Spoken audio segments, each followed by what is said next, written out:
Bonjour chers élèves, dans la vidéo précédente on a parlé des quantificateurs universels quel que soit, x appartenant à E euh, tel que A de x, une propriété, c'est-à-dire une propriété en fonction de x. On a parlé aussi de qu'il existe au moins x appartenant à E tel que A de x.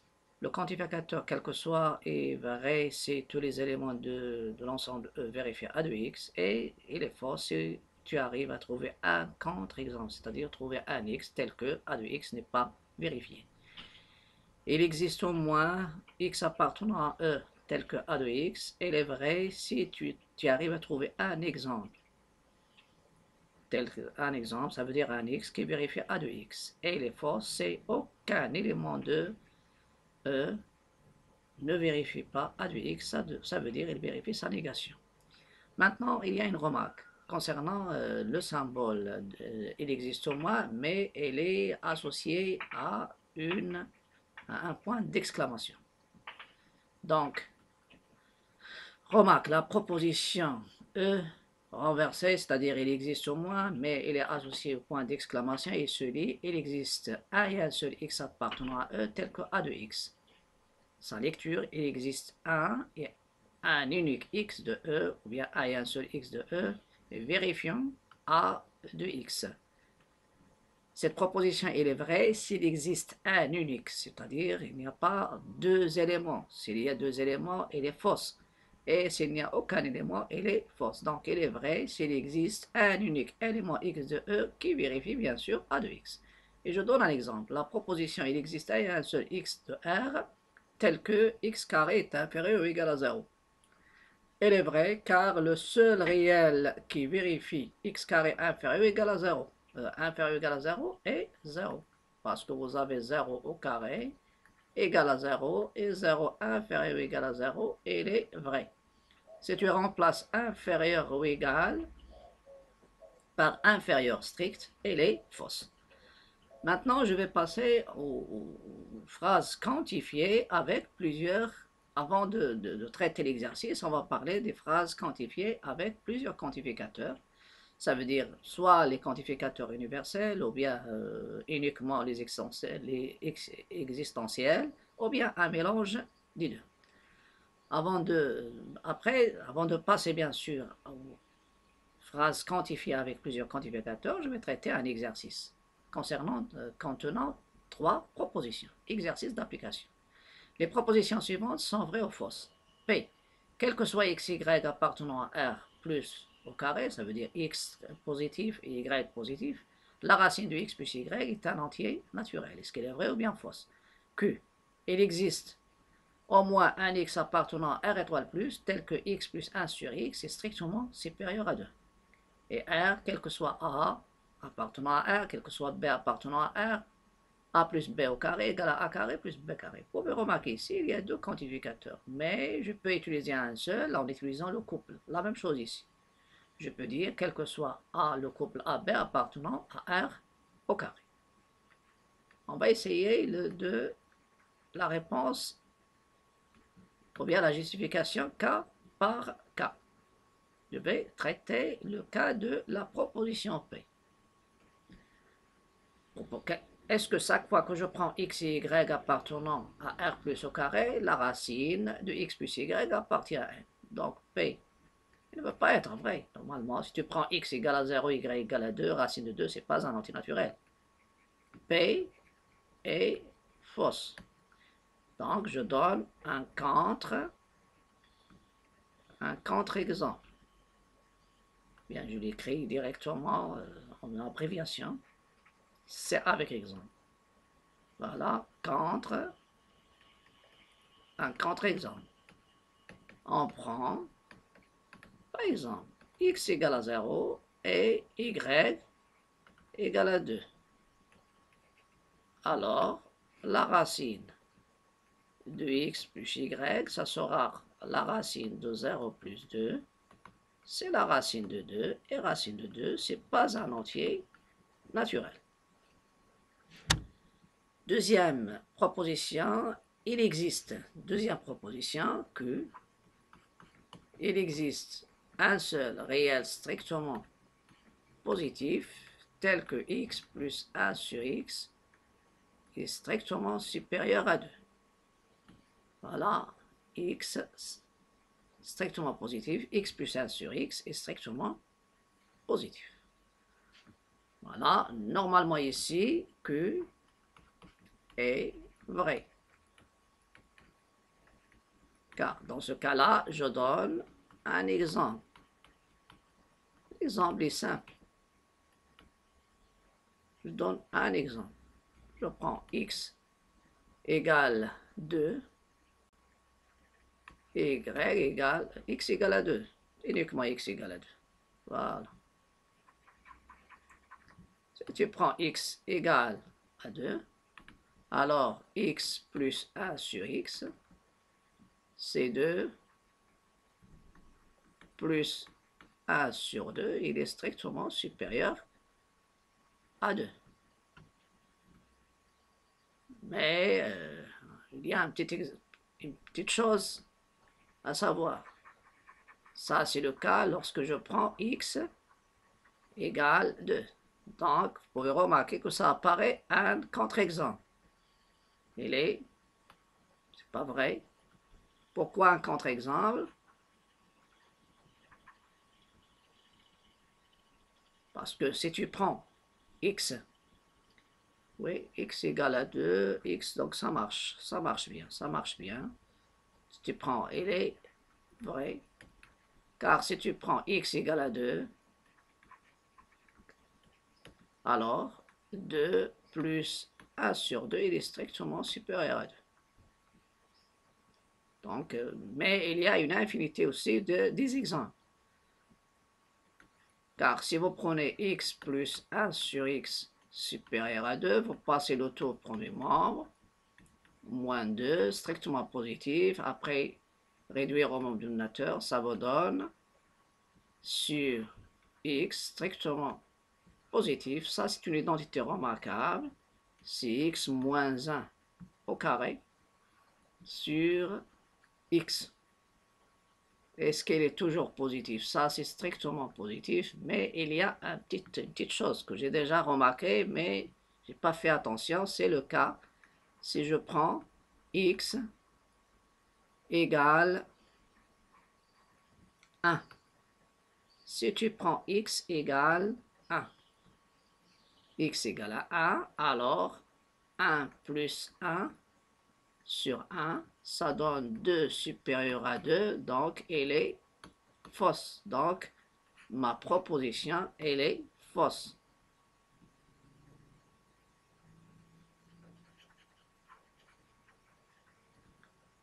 Donc, celle-ci, de toute façon, c'est pas quel que soit, pardon, c'est pas quel que soit. Mais le cas, même ça, je cherche, il est fausse, il est vrai avec un exemple. Et ça, c'est pas un exemple, c'est un contre-exemple.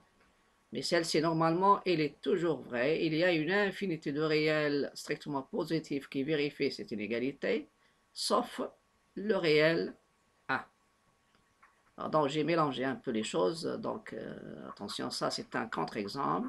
Et un contre-exemple, ça ne sert pas à montrer qu'une proposition avec il existe, elle est fausse. C'est pour quel que soit. Si je change, il existe pas, quel que soit. D'accord. Donc, elle est vraie avec un exemple. Et je reviens à mon exemple. 2 plus 1 sur 2, il est strictement supérieur à 2. Donc, pardon, celle-ci, elle est vraie pour tous les x, bien sûr, différents des x, sauf des x différents de 1, est strictement positif, parce que si tu prends x égale à 1, ça donne 0, strictement supérieur à 0, il est fausse. Je passe à R. Qu'est-ce qu'il y a dans R? Quel que soit A dans R, pardon, quel que soit B dans R, ou bien le couple, A plus B au carré égale à A au carré plus B au carré. Est-ce que celle-ci est vraie ou fausse? Normalement, Il faut faire attention, c'est une fausse identité remarquable, mais vous pouvez donner un contre-exemple. Elle est fausse. Il y a deux choses. Soit vous dites que a plus b au carré, c'est a carré plus b carré plus 2ab. Et ça sera vrai, sauf dans le cas, c'est le produit a fois b est nul. C'est-à-dire a fois b est nul, c'est-à-dire si là au moins des deux est nul. Elle est fausse. Et je prends un contre-exemple. Quel est ce contre-exemple? Si tu prends des nombres positifs, ça ne marche pas. Mais je prends a égale à 2 et b égale par exemple moins 3. Alors a plus b le tout au carré, ça sera 2 moins 3 au carré, c'est moins 1 au carré, c'est 1. Et a carré plus b carré, ça sera 4 plus 9, elle est égale à 13. Donc a carré plus b carré, elle est différente de a plus b au carré. Voilà, ça c'est le cas. Ou bien, comme je viens de dire, vous pouvez dire que je sais que a plus b au carré, c'est a carré plus b carré plus 2ab. Elle est différente de a carré plus b carré, sauf dans le cas où a fois b est nul, le produit est nul, ça veut dire a égale à 0 ou b égale à 0, ou bien les deux. Si tu prends a égale à 0, ça donne ici 0 au carré, c'est 0, ça donne b carré. Ça donne un exemple. Mais pour montrer qu'elle est fausse, donc quel que soit, on montre qu'elle est fausse par un contre-exemple et on montre qu'elle est vraie par le calcul, c'est-à-dire par les règles, par le raisonnement. Après, je vais passer à une phrase quantifiée par plusieurs. Je passe maintenant au petit 4, proposition avec plusieurs quantificateurs. Donc, soit la propriété A de x, y, une propriété bien une relation en fonction de x et y, tel que x est un élément de E, y est un élément de f. La proposition, quel que soit x appartenant à E, quel que soit y appartenant à E, tel que A de x, y est vrai, si tout couple x, y de E croix E vérifie la propriété A de x. C'est comme le cas de l'exercice précédent. Quel que soit A appartenant à R, quel que soit B appartenant à R, A plus B de tout au carré égale à A carré plus B carré. Je peux remplacer les deux, quel que soit, par un seul, quel que soit X, quel que soit le couple AB appartenant à R croix R. Produit cartésien. Exemple 1. Déterminer la valeur de vérité de la proposition, quel que soit X appartenant à R, quel que soit Y appartenant à R, X plus 3X plus Y moins 1 est nul. La proposition, est-ce qu'elle est vraie ou bien fausse? Vous pouvez remarquer que celle-ci, ça représente dans le plan une droite. Donc c'est une droite, ou bien c'est une équation de deux variables, premier degré, ou bien deux variables, il est linéaire. Donc ici, je peux déterminer y en fonction de x. Et si je reviens, je passe bien sûr à la géométrie, ça représente une droite d'équation 3x plus y moins 1 égale à 0. Une droite, dans la droite il y a une infinité de points, mais c'est une partie du plan. Donc, 1. La proposition, il ne peut pas être vrai car je peux trouver un contre-exemple. La proposition, quel que soit, ou bien 1, est fausse, car si on prend, donc vous cherchez un contre-exemple. Tu prends x égale à 0 et y, par exemple, égale, je ne prends pas x égale à 0, y égale à 1, y égale à 2, c'est-à-dire je cherche un contre-exemple. Voilà, alors, 3x, ou bien 3 fois 0, plus 2, moins 1, ça va donner 1 et 1 différent de 0. Donc la proposition est fausse et ça c'est un contre-exemple. Voilà, ça c'est 3 fois 0. 3 fois 0. Voilà, ça c'est la proposition. C'est comme une proposition quantifiée par quel que soit le couple, au lieu de quel que soit x, quel que soit y. La même chose pour il existe. La proposition il existe x appartenant à E, il existe y appartenant à F, tel que AXY. Elle est vraie s'il existe au moins un couple XY de E croix E qui vérifie la propriété A de X, Y.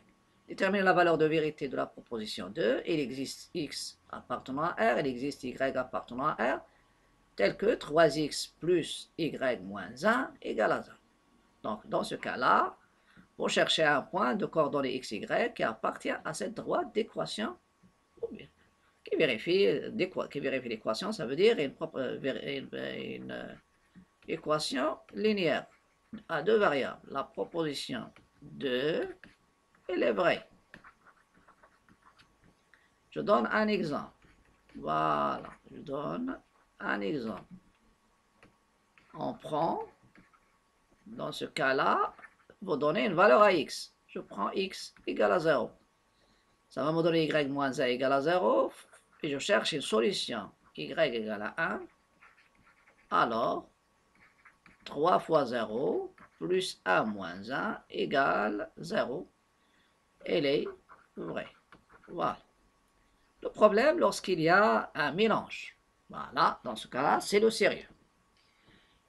C'est un cas, les deux premiers cas, ce sont les cas d'une phrase quantifiée par quel que soit, ou bien par il existe. Maintenant, il y a quel que soit, il existe. La proposition, quel que soit x appartenant à E, il existe y appartenant à f, tel que a de xy.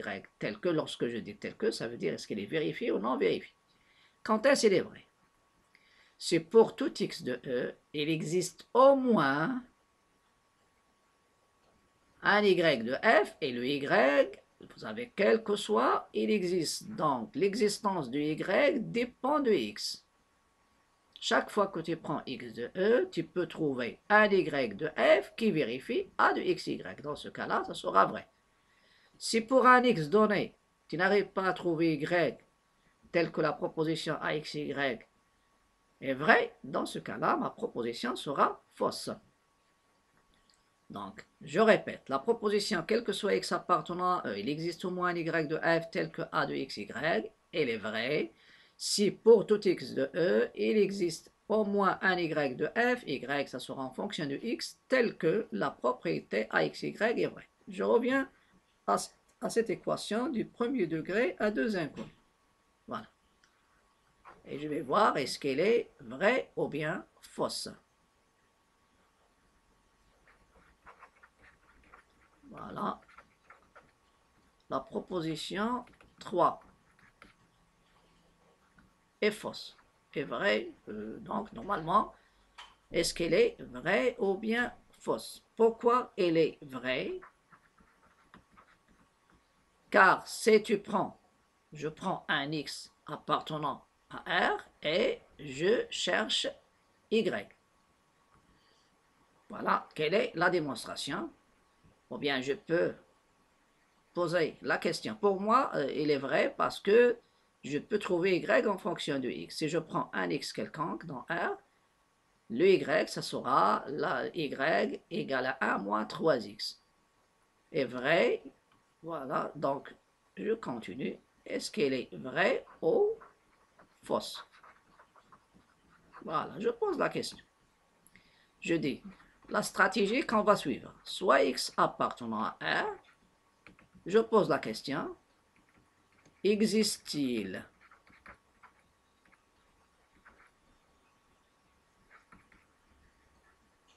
ou bien je peux poser point d'interrogation, voilà, existe-t-il, soit x appartenant à R, existe-t-il un x de R tel que 3x plus y moins 1 égale à 0. Ça, c'est une question. On a x appartenant à R. Donc, je cherche l'existence du y. Et 3x plus y moins 1 égale à 0. Donc, je cherche y en fonction, ici, je cherche, existe-t-il y je cherche Y. Voilà. Est-ce qu'il existe un élément Y appartenant à R tel que, donc, Y, ça sera 1 moins 3x. Il existe celle-ci existe dans l'ensemble R, car donc Y existe dans l'ensemble R. Voilà, celle-ci. Pourquoi il existe?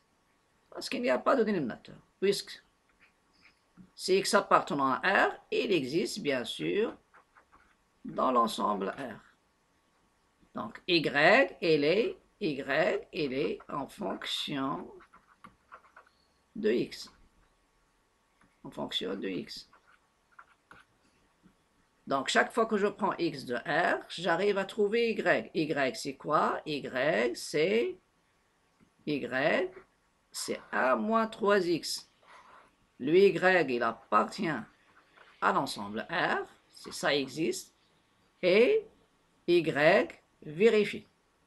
Donc, Y existe. Et Y vérifie.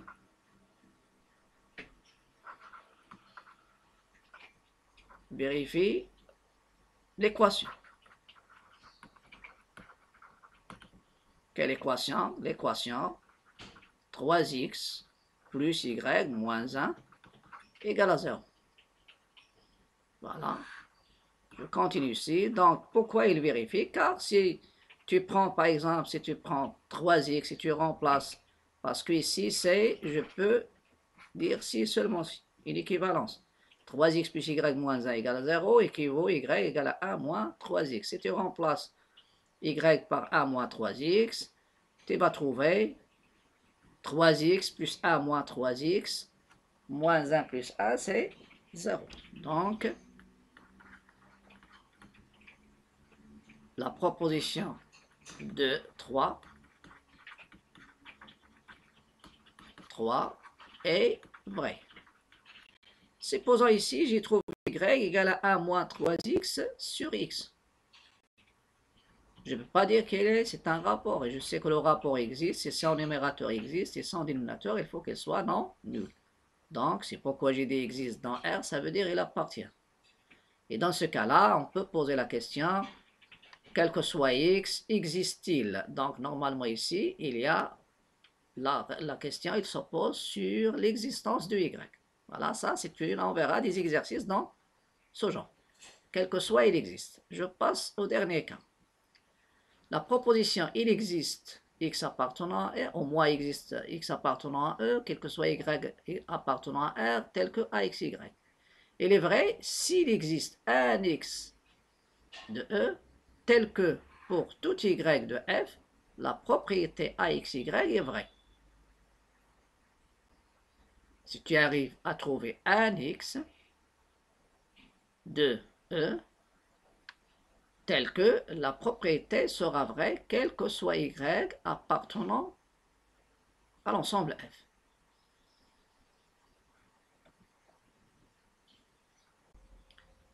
Je reviens à l'exemple 4. Déterminer la valeur de vérité de la même proposition. Mais j'ai changé, au lieu d'avoir quel que soit il existe, j'ai fait il existe quel que soit. 4. Il existe x de R, quel que soit y appartenant à R, 3x plus y moins 1 égale à 0. Est-ce que cette proposition il est vraie ou bien fausse? Pour la réponse, je vais essayer de supposer. Supposons,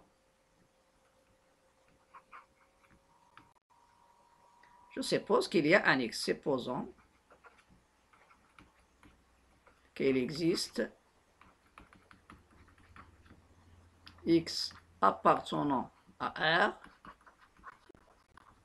quel que soit y appartenant à R, on a 3x plus y moins 1 égale à 0. Celle-ci, ça sera équivalente, ou bien tout ça sera équivaut à quel que soit y de R, y égale à 1 moins 3x. Quel que soit y égale appartenant à R, y égale à 1 moins 3x. Ça veut dire y et les, ça veut dire, c'est-à-dire y est égal à 1 moins 3x. Donc, tous les réels y sont égaux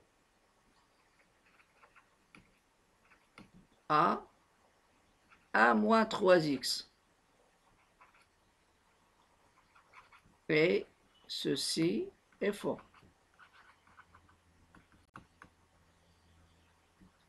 Pourquoi c'est faux?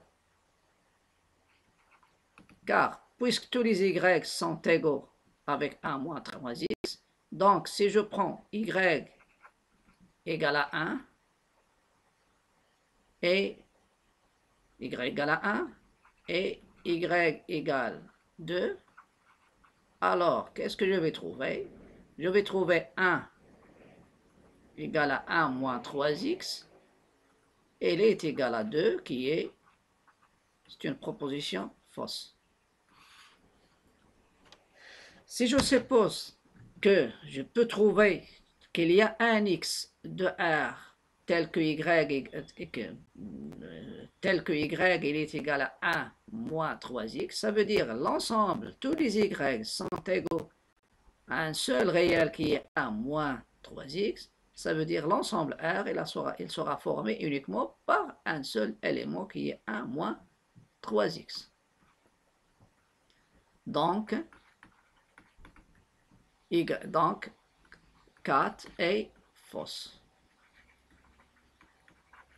Vous pouvez remarquer que on verra lorsqu'on va faire la négation, c'est-à-dire après je vais traiter les opérations sur les propositions logiques et ça sera la négation.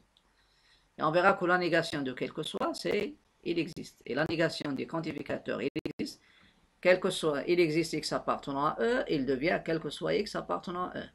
Et quel que soit y appartenant à f, il devient, il existe. Donc, je peux nier, donner la négation de cette proposition. Et on verra comme technique de détermination de valeur de vérité d'une proposition P, si je n'arrive pas à déterminer P, est-ce qu'elle est vraie ou bien fausse directement, je peux passer à sa négation. Et si je démontre que la négation est fausse, alors la proposition, ça sera vrai. Et si la négation est vraie, alors la proposition est fausse. C'est pourquoi, dans ce cas-là, le plus facile, je peux revenir à la proposition précédente, c'est-à-dire le cas 3, et je peux trouver quelle est la valeur de vérité de celle-ci, quel que soit x de R, il existe y de R tel que 3x plus y moins 1 est différent de 0. Et je vais montrer qu'elle est vraie. La négation est vraie, donc la proposition est fausse. Donc ce qu'on doit remarquer, que si une phrase est quantifiée par deux quantificateurs différents, alors l'ordre des quantificateurs est important. Remarque, dans une proposition quantifiée avec plusieurs quantificateurs, le changement d'ordre des quantificateurs de même nature ne change pas la valeur de vérité. C'est-à-dire, c'est quantifié uniquement par quel que soit, ou bien par il existe, au moins. Mais le changement d'ordre des quantificateurs qui n'ont pas même nature change la valeur de vérité.